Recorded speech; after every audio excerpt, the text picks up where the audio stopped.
अल्हम्दुलिल्लाह अल्हम्दुलिल्लाहिल्लज़ी जअला अन्नार अला ख़लीलिही बरदन व सलामा वस्सलातु वस्सलामु अला मन उरसिलहु बिल किताबि क़वामा व अला आलिहि व अस्हाबिहि अल्लज़ीना कानू अला अन्नासि इमामा।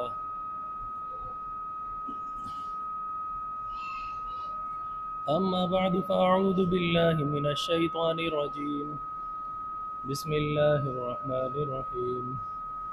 वयुसब्बिहुर्रअदु बिहम्दिहि वल्मलाइकतु मिन खीफ़तिहि वयुरसिलु सवाइक़ फ़युसीबु बिहा मन यशा वहुम युजादिलून फ़िल्लाहि वहुव शदीदुल मिहाल।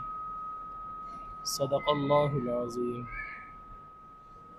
क़ालन नबिय्यु सल्लल्लाहु अलैहि वसल्लम बादिरू बिल अअमाल फ़ितनन कक़ितइल लैलिल मुज़लिमा युस्बिहुर रजुलु मुअमिना व युमसी काफ़िरा व युमसी मुअमिना व युस्बिहु काफ़िरा यबीउ दीनहु बिइरज़िम मिनद दुनिया व सदक़ रसूलुहुन नबियुल करीम व नहनु अला ज़ालिका मिनश शाहिदीन वश्शाकिरीन वल्हम्दुलिल्लाहि रब्बिल आलमीन।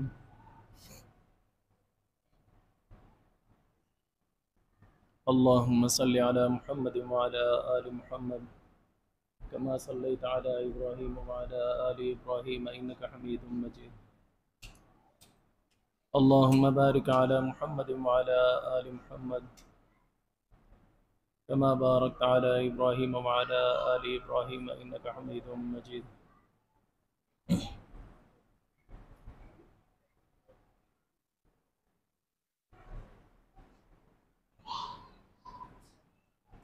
मेरे वाजिबुल एहतराम काबिल क़दर मुसलमान भाइयों, बुज़ुर्गों और दोस्तों, अल्लाह ताला मेरी और आप सब की तमाम ज़ाहिरी फ़ितनों से और बातनी फ़ितनों से हिफाजत फरमाए।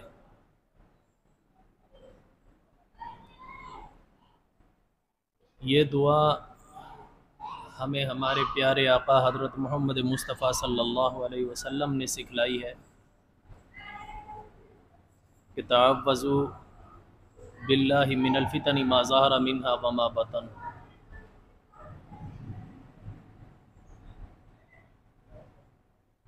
ऐ लोगो, ज़ाहिरी फ़ितनों से और बातनी फ़ितनों से अल्लाह की पनाह में आ जाओ। तो सहाबा ने फ़ौरन कहा था, नऊज़ु बिल्लाहि मिनल फ़ितनि मा ज़हरा मिन्हा व मा बतन। हम हर किस्म के ज़ाहिरी और बातनी फ़ितनों से अल्लाह की पनाह में आते हैं। बड़ी अजीम दुआ है, बहुत लाजवाब दुआ है। ये हदीस शरीफ की मशहूर किताब है मुस्लिम शरीफ, उसमें ये दुआ आती है और उसमें तफसील के साथ आती है। लाज़मी बात है, इस वक्त हम चारों तरफ फ़ितनों से घिरे हुए हैं। उन फ़ितनों से बचने की कोई जाए पनाह नहीं है सिवाय अल्लाह के। लिहाजा हमें उसी की पनाह में आना चाहिए इन ज़ाहिरी और बातनी फ़ितनों से। मुस्लिम शरीफ में ये वाक़या यूँ आता है कि एक मरतबा नबी अकरम सल्लल्लाहु अलैहि वसल्लम कुछ सहाबा के साथ कहीं सफ़र के लिए निकले थे, तो बनु नज्जार के बाग के करीब से गुज़रने लगे तो वहाँ पर आप सल्लल्लाहु अलैहि वसल्लम की जो सवारी थी वो बितक गई।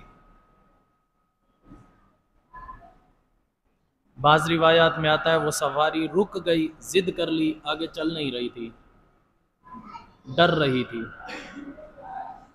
तो आप सल्लल्लाहु अलैहि वसल्लम ने सहाबा से पूछा, क्या यहाँ कहीं कोई कब्रें भी हैं क्या?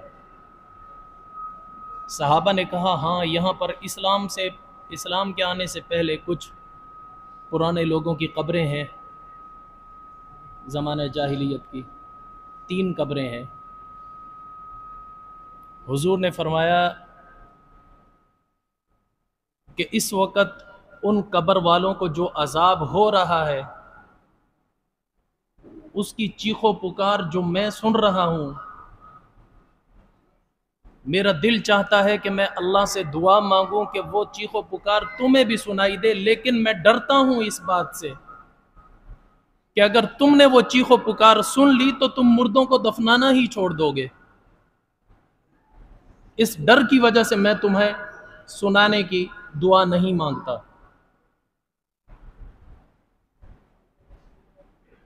तो फिर आप सल्लल्लाहु अलैहि वसल्लम ने 4 हुक्म उसी वक्त जारी फरमाए। पहला, आप सल्लल्लाहु अलैहि वसल्लम ने फरमाया, ताअव्वज़ू बिल्लाहि मिन अज़ाबिन नार। ए मेरे सहाबा, अल्लाह ताला की पनाह में आ जाओ जहन्नुम के अजाब से। सहाबा ने कोई ताखीर नहीं की, फौरन उसी वक्त सहाबा कहने लगे, नऊज़ु बिल्लाहि मिन अज़ाबिन नार, हम अल्लाह की पनाह में आते हैं जहन्नुम के अजाब से। फिर आप सल्लल्लाहु अलैहि वसल्लम ने दूसरा हुक्म दिया, ताअव्वज़ू बिल्लाहि मिन अज़ाबिल क़ब्र। ए मेरे सहाबा, कब्र के अजाब से अल्लाह की पनाह में आ जाओ। सहाबा फौरन कहने लगे, नऊज़ु बिल्लाहि मिन अज़ाबिल क़ब्र, हम अल्लाह की पनाह में आते हैं कब्र के अजाब से। फिर आप सल्लल्लाहु अलैहि वसल्लम ने तीसरा हुक्म जारी फरमाया, ताअव्वज़ू बिल्लाहि मिनल फितनी मा ज़हरा मिन्हा व मा बतन। ऐ सहाबा, अल्लाह की पनाह में आ जाओ ज़ाहिरी फितनों से भी, बातनी फितनों से भी। वो सहाबा फौरन कहने लगे, नऊज़ु बिल्लाहि मिनल फितनी मा ज़हरा मिन्हा व मा बतन, या अल्लाह हम तेरी पनाह में आते हैं ज़ाहिरी फितनों से भी, बातनी फितनों से भी। चौथा हुक्म हुज़ूर सल्लल्लाहु अलैहि वसल्लम ने दिया कि ताअव्वज़ू बिल्लाहि मिन फितनति दज्जाल। ऐ मेरे साहबा, फौरन अल्लाह की पनाह में आओ दज्जाल के फितने से। सहाबा फौरन कहने लगे, नऊज़ु बिल्लाहि मिन फितनति दज्जाल, ऐ अल्लाह हम पनाह में आते हैं दज्जाल के फितने से। फौरन आप सल्लल्लाहु अलैहि वसल्लम ने सहाबा के मुंह से ये अल्फाज कहलवाए। ये बहुत लाजवाब दुआएं हैं, बहुत लाजवाब दुआएं हैं। हमें याद कर लेनी चाहिए, हमें बार बार अल्लाह से मांगना चाहिए। हमें तो इस चीज़ की बतरीके औला ज़रूरत है। पहली चीज़ जो आप सल्लल्लाहु अलैहि वसल्लम ने इरशाद फरमाई, फरमाया, ताअव्वज़ू बिल्लाहि मिन अज़ाबिन नार, जहन्नुम के आग के अजाब से अल्लाह की पनाह में आओ। कभी सोचा है हमने आग का अजाब क्या है? कभी किसी कबाब बनाने वाले की दुकान पे तो जाओ, वो शीखों में बोटियां परोकर कैसे आग पर सेक रहा होता है, जला रहा होता है। थोड़ी देर के लिए तसव्वुर करो कि जहन्नुम की आग तो इससे कई गुना ज्यादा है। फिर किसी इंसान को जंजीरों में जकड़कर उस आग पर भूना जाए, कैसा लगेगा? हम लफ्ज सुनते हैं जहन्नुम का अजाब, जहन्नुम की आग, हम पर वो रिक्कत और खौफ तारी नहीं होता जो होना चाहिए, हम हल्का लेते हैं। हालांकि जहन्नुम की आग वो चीज है कि जिसको देखकर जिब्रील अलैहिस्सलाम जैसा फरिश्ता थर थर कांपने लग जाता है।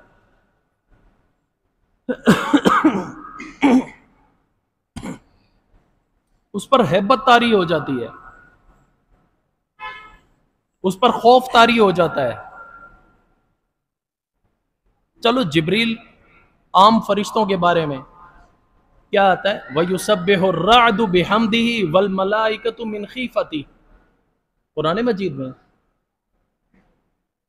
ये जो बिजली की कड़क है, हमें तो गड़गड़ाहट सुनाई देती है।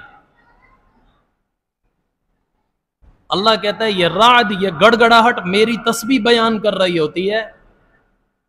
जब ये मेरी तस्बीह बयान कर रही होती है, वल मलाइकतु मिन खीफती, फरिश्ते डर रहे होते हैं खौफ की वजह से।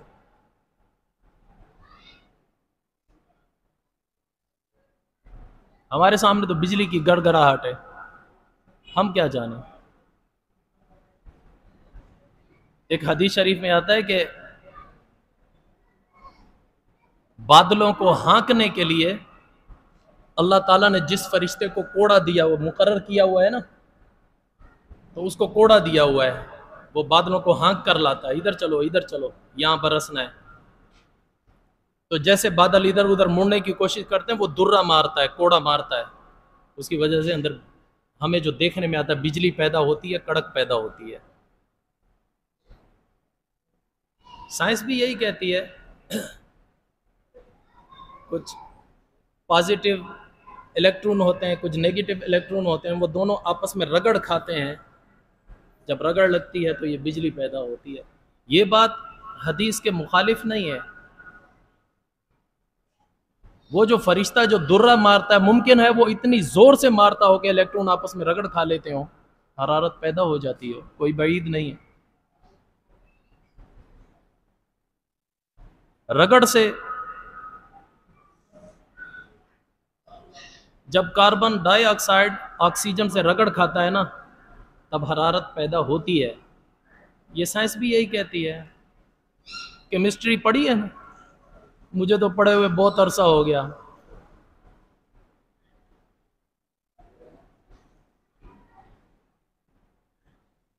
तो पता नहीं याद है या नहीं याद। कार्बन डाइऑक्साइड का फार्मूला क्या है? नहीं पता। असल में है COC, फिर इसको भी शॉर्ट फॉर्म में लाते हैं तो CO2, कार्बन डाइऑक्साइड का फार्मूला। मुझे तो पढ़े वक्त हो गया, हो सकता है मुझसे गलती हो रही हो, सही आप बेहतर जानते हैं। तो जब हम पढ़ते थे ना, तो हमारे सर थे मुंशी ज़ियाउद्दीन, अल्लाह उनको जन्नतुल फिरदौस में आला मकाम अता करे। तो एक मरतबा हमसे तजर्बा कराया, वो एक सिलेंडर में कार्बन डाइऑक्साइड था, वो सिलेंडर लेकर आए, कह लगे इसके आगे रुमाल रखो, कोई भी कपड़ा रखो। हमने रुमाल सा था, वो उसके आगे रख दिया, बोलो मजबूती से पकड़ लो इसको, मुंह बंद नहीं करो, गैस निकलने दो, सिर्फ चारों तरफ ऐसे कपड़ा, यानी गैस को रोकने के लिए ऊपर लगा के पकड़ो। तो हम पकड़ रहे थे, तो उस्ताद ऐसे वाल खोल रहे थे, खोलते ही एकदम बंद कर देते थे। जैसे खोला उस्ताद ने, एकदम ऐसा झटका लगा करंट का, वो जैसे मोटरसाइकिल की पलक की तार पकड़ लो झटका लगता है ना, ऐसा झटका करंट का लगा। हम हैरान रह गए कि उस्ताद ये क्या माजरा, करंट इसमें ना कोई तार है, ना कोई जनरेटर अंदर है, ना कोई बैटरी है, कुछ भी नहीं है, ये तो गैस है निकल रही है और करंट। फिर उन्होंने बताया, हाँ मैं यही समझाना चाहता हूँ, जब कार्बन डाइऑक्साइड ऑक्सीजन के साथ मिलती है ना, एकदम प्रेशर के साथ, ये तो कह रहे हैं मैं प्रेशर बंद कर रहा हूँ, अगर प्रेशर छोड़ दूँ तो आग की तरह निकलेगी। जब ये रगड़ खाती है ना ऑक्सीजन के साथ, तो अंदर हरारत पैदा होती है। उस हरारत में, उस रगड़ से पॉजिटिव इलेक्ट्रॉन और नेगेटिव इलेक्ट्रॉन ये आपस में जब रगड़ खाते हैं ना, तो अंदर बिजली पैदा होती है, बहुत तेज झटका पैदा होता है। कार्बन डाइऑक्साइड ये हमारी कोका कोला की बोतल में, पेप्सी कोला की बोतल में भी होती है, पढ़ा होगा आपने। ये जितना ज़्यादा अगर दर्जा हरारत बढ़ जाए ना, तो ये पानी में तहलील नहीं होता, और जितना टेम्परेचर गिर जाए, मनफी की तरफ जाने लग जाए, तो उतना ये ज़्यादा हल होता है। कभी तजर्बा करना, पेप्सी या कोक की अगर गर्म बोतल खोलो ना, तो फुश करके गैस उड़ जाता है, उसके बाद पियो, मज़ा नहीं आता। क्यों? जो कार्बन डाइऑक्साइड होता है वो निकल जाता है, और पीछे खाली पानी बचा है, उसमें कोई मज़ा नहीं है। और जब ठंडा करके निकालो, ठंडी करके बोतल निकालो, फिर खोलो, गैस थोड़ा निकलता है लेकिन अंदर रह जाता है, जब पीते हैं तो टेस्ट देता है। जितना टेम्परेचर कम होगा वो उतना पानी में मिल जाता है। और खैर मैं यहाँ साइंस नहीं सिखा रहा, मैं बात असल ये कर रहा था कि वहाँ कार्बन डाइऑक्साइड जब ऑक्सीजन के साथ मिलता है तो बिजली पैदा होती है। उस बिजली का क्या फ़ायदा है? जब करंट पैदा होता है, शोला पैदा होता है, तो पानी जो है ऊपर बादलों में वो धुंध की तरह है, धुंध की तरह, रुई की तरह। फिर जब बिजली की हरारत उसको पहुंचती है, वो एकदम पिघलता है, पिघलता है तो फिर कतरे बन बन के टपकना शुरू होता है, जहां अल्लाह ने बरसाना होता है वहां बरसा देता है। तो मैं बता रहा था कि साइंस की बात हदीस के मुखालिफ नहीं है कि फरिश्ता कोड़ा मारता है। बिजली पैदा होती है, अल्लाह करने पर कादिर है। खैर मैं अर्ज ये कर रहा था कि वो बिजली की जो कड़क है आसमानी बिजली की, अल्लाह कहता है कि वो मेरे खौफ की वजह से मेरी तस्बीह बयान कर रही होती है। वल मलाइकतु मिन खीफती, फरिश्ते भी सारे मेरे खौफ की वजह से मेरी तस्बीह बयान करते हैं। फिर जिब्रील अलैहिस्सलाम जैसा फरिश्ता जहन्नुम के अजाब को सुनकर कांपने लग जाता है। हालांकि कितना बड़ा है फरिश्ता पता है? हदीस शरीफ में आता है, आप सल्लल्लाहु अलैहि वसल्लम से सहाबा ने पूछा, या रसूलल्लाह आपने कभी जिब्रील अलैहिस्सलाम को असली शक्ल में देखा है? कहा हाँ मैंने देखा है, मैंने 2 दफा देखा है, मैंने 2 दफा देखा है। एक मेराज की रात और एक दफा मैं यहीं दुनिया में गारे हिरा में बैठा था, मैंने देखा था। साहबा ने पूछा कैसा है? हुजूर ने फरमाया उसका जिस्म इतना बड़ा था कि जिसने आसमान और जमीन का सारा खला पुर किया हुआ था, और उसके 600 बाजू थे जो मुझे नजर आ रहे थे। कितनी बड़ी मखलूक है। एक ज़ईफ हदीस में आता है कि अगर सारी दुनिया के समंदर जिब्रील अलैहिस्सलाम के नाखून के अंगूठे के नाखून के ऊपर अगर डाल दिए जाएं तो एक कतरे की तरह यहीं पर पड़े रहेंगे, जरा भी पानी नीचे नहीं गिर सकेगा। कितना बड़ा है जिब्रील, हमारे तसव्वुर से भी बड़ा, और अल्लाह का सबसे मुकर्रब फरिश्ता है। कितना? अल्लाह ने कुरान मजीद में जिब्रील अलैहिस्सलाम को मिनल मुकर्रबीन भी कहा है, रूहुल अमीन भी कहा है, रूहुल कुदुस भी कहा है, आज़म भी कहा है, मुत्ता भी कहा है, रसूलुन अमीन भी कहा है। और जिसके इतने अलकाब हों उसकी शान कितनी ऊंची होगी। यहाँ तक के पहले सिपारे में तो अल्लाह ताला ने यहाँ तक फरमाया, मन काना अदुव्वन लिल्लाहि व मलाइकती व जिब्रील व मीकाल फइन्नल्लाह अदुव्वुन लिल काफिरीन। जो अल्लाह से दुश्मनी रखे, या फरिश्तों में से जिब्रील से दुश्मनी रखे, या मीकाईल से दुश्मनी रखे, याद रखना अल्लाह भी ऐसे लोगों का फिर दुश्मन है। जिब्रील की दुश्मनी को अल्लाह अपनी दुश्मनी करार दे रहा है। ये जिब्रील अलैहिस्सलाम की कितनी ऊंची शान हुई, कितना मुकर्रब है अल्लाह का। वो फरिश्ता जहन्नुम के अजाब से थर थर कांपता है। एक हदीस याद आई,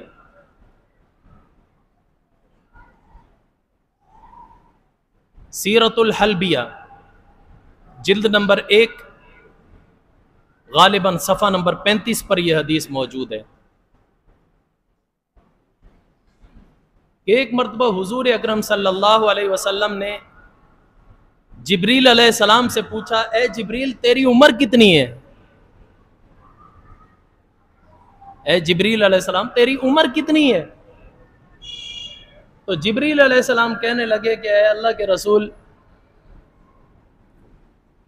मेरी उम्र कितनी है मैं ये अंदाज़ा तो नहीं कर सकता, मुझे नहीं पता कि कितनी है, लेकिन इतना ज़रूर मुझे याद है कि अभी अल्लाह ताला ने इस कायनात को तख्लीक नहीं किया था। अल्लाह ताला नूर के पर्दों में थे, नूर के पर्दों में थे। कायनात तख्लीक होने से हजारों साल पहले की बात है। अल्लाह अभी नूर के पर्दों में थे। मैं 70,000 पर्दों के बाहर खड़ा होकर अल्लाह का दीदार कर रहा था। उस वक्त मैंने देखा था कि जो चौथे नंबर पर अल्लाह के नूर का पर्दा था, 1 2 3 4 नंबर पर जो अल्लाह ताला के नूर का पर्दा था, वहां पर एक सितारा था जो चमका करता था। एक दफा चमकता था, फिर 70,000 साल के बाद दोबारा चमकता था, फिर 70,000 साल के बाद दोबारा चमकता था, फिर 70,000 साल के बाद दोबारा चमकता था। तो मैंने उस सितारे को 72,000 दफा चमकते हुए देखा है। कितनी उम्र हो गई, कितनी उम्र हो गई, अंदाजा लगाओ। क्या लगे यार रसूलल्लाह मेरी उम्र तो इतनी है। इससे भी बड़ी हैरत की बात बताऊं, आगे सुनो। अल्लाह अकबर। हुजूर सल्लल्लाहु अलैहि वसल्लम ने पूछा, जिब्रील तुझे पता है वो सितारा कौन था? जिब्रील अलैहिस्सलाम कहने लगे, नहीं अल्लाह के रसूल मुझे नहीं मालूम। हुजूर सल्लल्लाहु अलैहि वसल्लम ने फरमाया, मुझे अल्लाह की इज्जत की कसम वो सितारा मैं हूं। अल्लाहु अकबर कबीरा, इन्नल्लाह व मलाइकतहु युसल्लूना अलन नबी या अय्युहल्लज़ीना आमनू सल्लू अलैहि व सल्लिमू तस्लीमा। अल्लाहुम्मा सल्लि अला सय्यिदिना व मौलाना मुहम्मद अन्नबिय्यिल उम्मी व अला आलिहि व बारिक व सल्लिम तस्लीमा कसीरन कसीरा। अल्लाह अकबर। हुजूर ने फरमाया वो मैं हूं। अच्छा, जिब्रील से हुजूर ने पूछा, जिब्रील तू अल्लाह का कितना मुकर्रब है?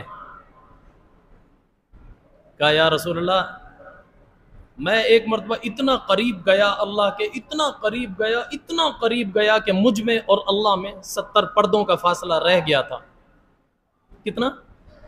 70 पर्दों का फासला रह गया था। मैं इतना अजीम इंसान हूँ जो अल्लाह ने मुझे मुकर्रबीन में, इंसान नहीं फरिश्ता हूँ, जो अल्लाह ने मुझे मुकर्रबीन में शुमार किया है।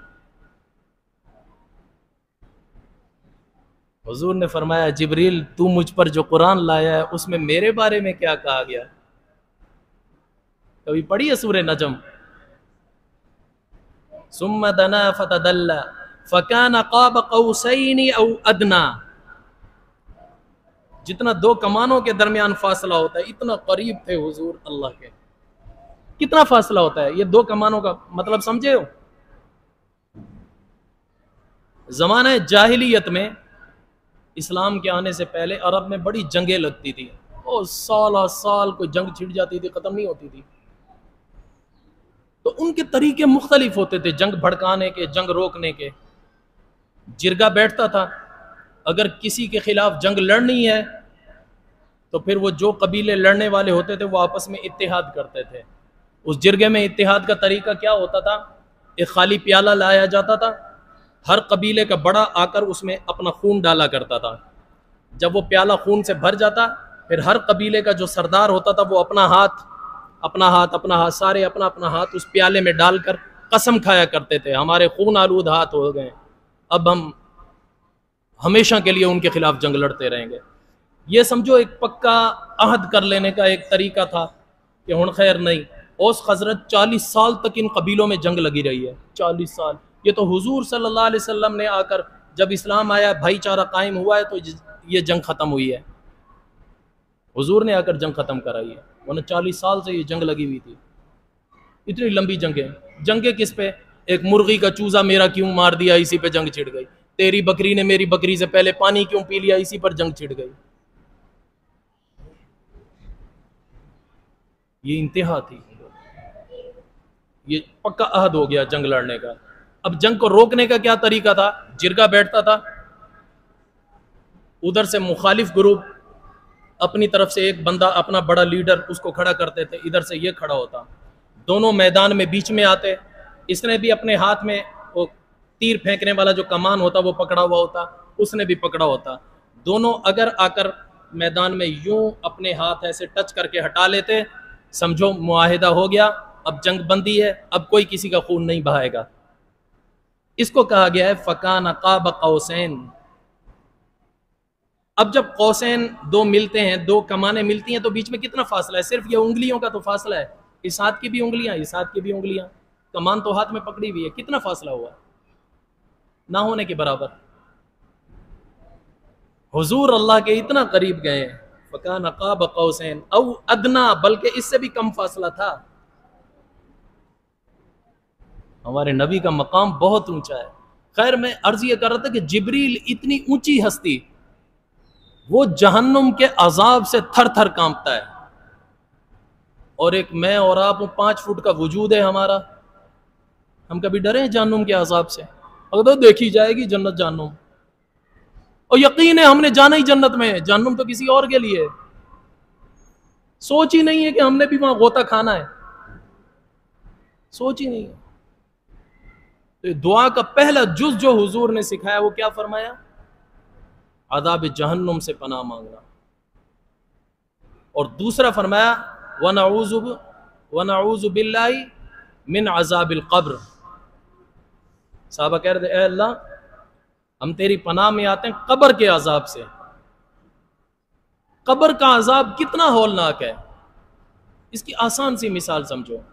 हजरत उस्मान गनी रजी अल्लाह तआला अन्हु, जब कभी इनका गुजर कब्र के पास से होता या इनकी मजलिस में कब्र का तज़किरा होता था, तो ये रो रो कर इनकी दाढ़ी मुबारक आंसुओं से तर हो जाती थी।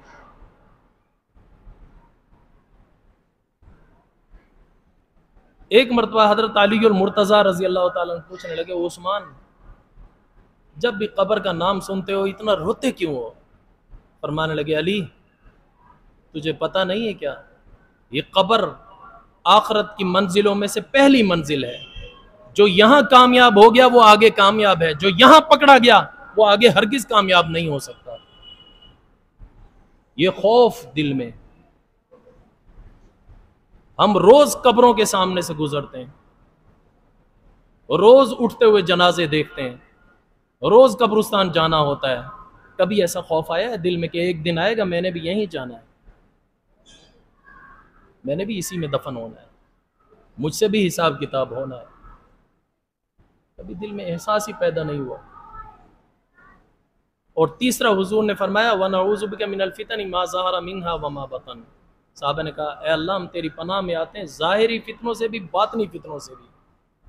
फितने हम तो चारों तरफ से घिरे हुए हैं।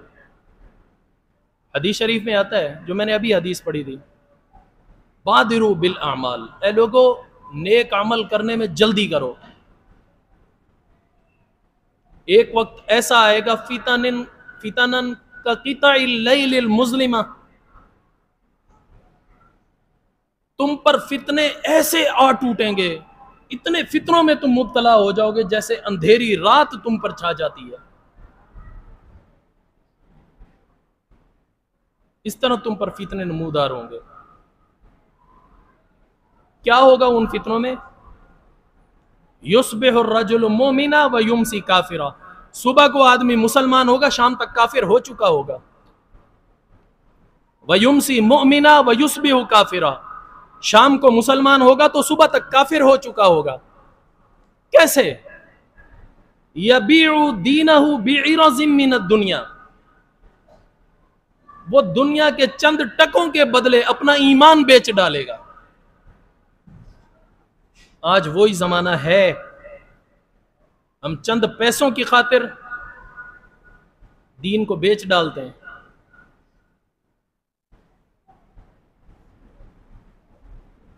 कितने लोग हैं पता है कि ये जॉब हराम है फिर भी करते हैं ना। ये क्या है? चंद पैसों के लिए दीन बेच रहे हैं ना। कितने लोगों को पता है हराम खोरी, किसी का हक गस्ब करना, रिश्वत लेना, जिना करना, ये सब हराम है, लेकिन फिर भी करते हैं ना। असल वजह क्या है पीछे? हुब्बुद दुनिया, दुनिया के माल की मोहब्बत आ गई है दिल में। ये इतनी बढ़ गई है, इतनी बढ़ गई है कि अब हमें दीन की कोई वैल्यू, कोई हैसियत नजर नहीं आती।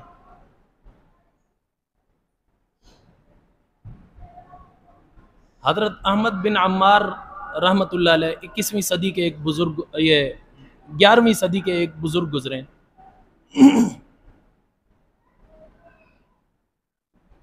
और फरमाते हैं जब हम तालिब इल्म थे, एक मरतबा एक जनाजे में शरीक होने के लिए हम जा रहे थे, तो हमारे उस्ताद हमारे साथ थे, कुछ तालिब इल्म भी थे। जिस रास्ते से हम गुजर कर गए वहां हमने देखा बहुत सारे कुत्ते थे, आपस में खेल रहे थे, मस्ती कर रहे थे, लड़ नहीं रहे थे, प्यार मोहब्बत से खेल रहे थे, लेटे मार रहे थे, एक दूसरे को गिरा रहे थे। तो कहने लगे, हम देखने लगे तो हमारे उस्ताद कहने लगे कि देखो, कुत्तों में भी कुछ खासियत ऐसी होती हैं, खुसूसियात ऐसी होती हैं जो बहुत अच्छी होती हैं। देखो कैसे आपस में प्यार मोहब्बत से रह रहे हैं। कह रहे हम चले गए आगे, जब जनाजा पढ़ के वापस जब लौटे फिर भी उसी रास्ते से आए। तो इतने में किसी ने क्या किया कि जिस जगह कुत्ते थे उस जगह पर जब हम पहुंचे तो वहां देखा किसी ने अपना मरा हुआ जानवर वहां फेंका हुआ था। तो कुत्ते उस मुर्दार को खाने पर झपट रहे थे और आपस में एक दूसरे से लड़ रहे थे। हर कुत्ते की कोशिश यह थी कि इस पर मेरा कब्जा हो, मैं ही खा जाऊं, दूसरे को करीब ना आने दूं। क्या लगे, फिर हमारे उस्ताद ने हमें दिखाया, बोला ये मंजर भी देख लो, अब ये इंसान के लिए इबरत और नसीहत है कि जब तक इनके दरमियान मुर्दार नहीं था, इनमें मोहब्बत थी, उल्फत थी, भाईचारा था। जैसे एक मुर्दार आया है, इनकी मोहब्बत अदावत में बदल गई, दुश्मनी में बदल गई, नफरत में बदल गई। अब देखो कैसे एक दूसरे को काट खा रहे हैं। इंसान भी बेईन ही ऐसे है, जब तक हुब्बे दुनिया नहीं होती वो एक दूसरे का खैर ख्वाह होता है। जब हुब्बे दुनिया आ जाए फिर दूसरे का एहसास खत्म हो जाता है, फिर वो मोहब्बत नफरत में बदल जाती है, वो दुश्मनी में बदल जाती है। इसी वजह से हदीस शरीफ में आता है अद्दुनिया जीफा, ये दुनिया मुर्दार है, व तालिबुहा किलाब, इस पर झपटने वाले कुत्ते हैं। इसी वजह से कहा गया कि जब वो दुनिया अपना मकसद बना लेते हैं फिर दुनिया के चक्कर में आपस की मोहब्बतें भी खत्म हो जाती हैं, नफरतों में तब्दील हो जाती हैं, लड़ाई झगड़े होने लगते हैं, वो इंसान नुमा एक दरिंदा बन जाता है।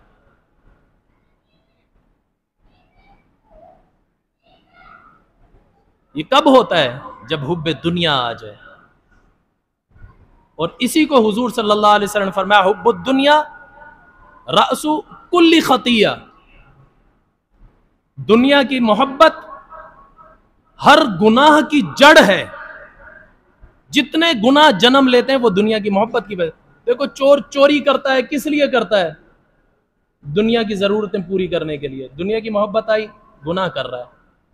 जानी जिना करता है, किस लिए करता है? दुनियावी ख्वाहिश को पूरा करने के लिए, वो जिना तक कर लेता है। शराबी शराब पीता है, किस लिए?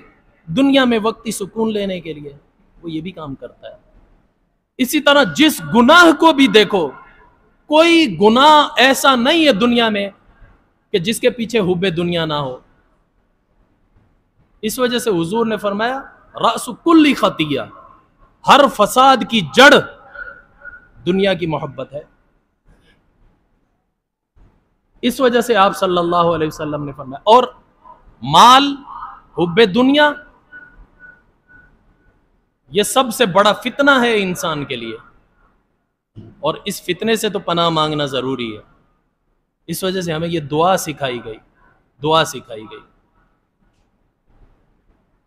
नऊज़ु बिल्लाहि मिनल फितनी मा ज़हरा मिन्हा व मा बतन। हर किस्म के फितने से अल्लाह मैं तेरी पनाह में आता हूं, चाहे वो जाहिरी हो चाहे बातनी हो, हर फितने से। दुनिया की वजह से सगे भाई आपस में लड़ पड़ते हैं।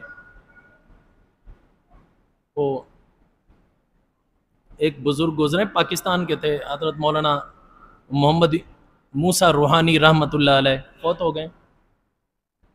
उन्होंने एक किताब लिखी थी गुलिस्तान क़िनाअत,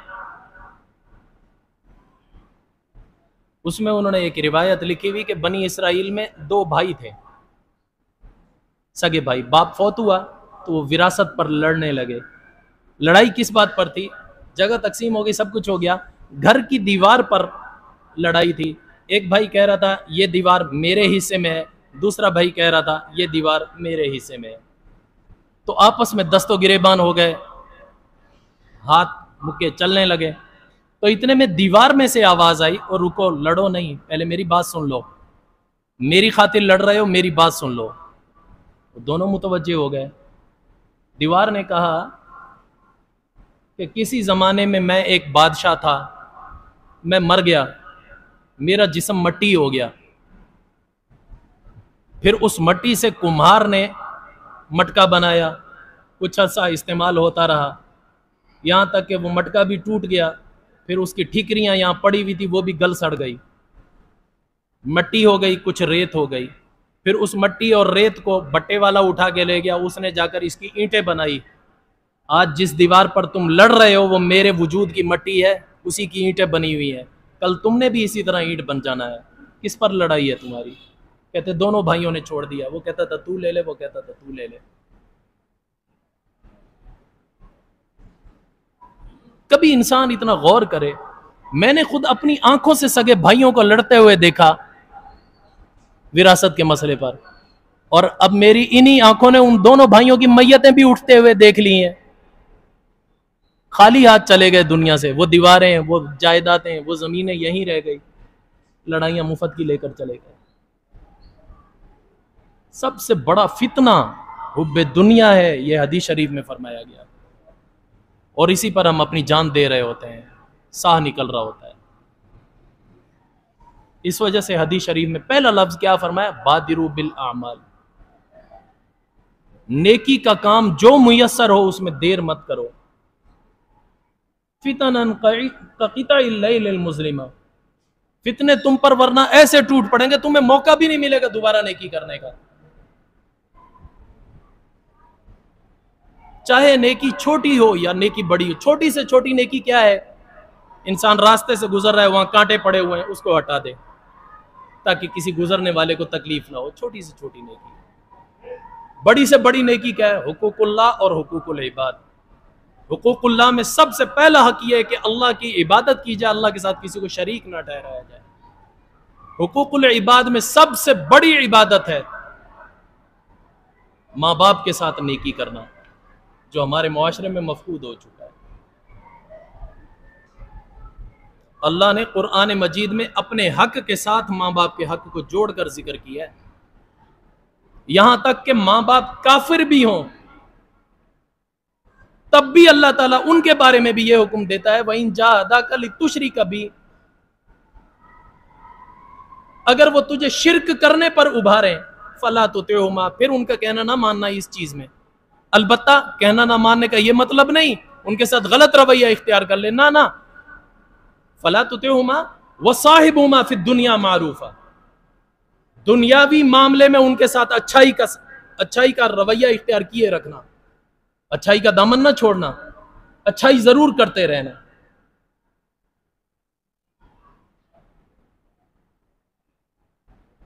कितनी बड़ी अहमियत बतलाई है। हदीस शरीफ में आता है कि कुछ ना करो माँ बाप के लिए, ना उनको पैसा दो, ना टक्का दो, ना रुपया दो, ना कुछ भी ना दो, सिर्फ एक दफा प्यार की नजर से देख लेना, एक हज एक उम्रे के बराबर सवाब है। कितनी बड़ी फजीलत है। सिर्फ देख लेना, प्यार की नजर डाल लेना उन पर। हालांकि कोई दे नहीं रहे, उनकी जेब नहीं हम गर्म कर रहे, उनकी जरूरियात नहीं पूरी कर रहे। हाँ, एक बात सुनो, थोड़ा तरीके से देखना। कहते हैं एक बच्चे ने, एक लड़के ने मौलवी साहब की तकरीर सुनी, माँ बाप को देखना एक हज एक उम्रे का सवाब है। वो रोज आधी रात को उठ के बैठ जाता, माँ बाप को देखने लग जाता। एक दिन गुजरा, 2 दिन गुजरा, अब्बा हुजूर तंग हो गए, कहने लगा वो पुत्र की वेखदा है। कहने लगा अब्बा जी मैंने मौलवी साहब से सुना है कि माँ बाप को देखने से एक हज एक उम्रे का सवाब मिलता है। कहा खोती दे पुत्रा वो दिन वेले देखे कर, रात नूं वेखण नाल गुनाह हुंदा है। वाह, आखिर दावाना अल्हम्दुलिल्लाह।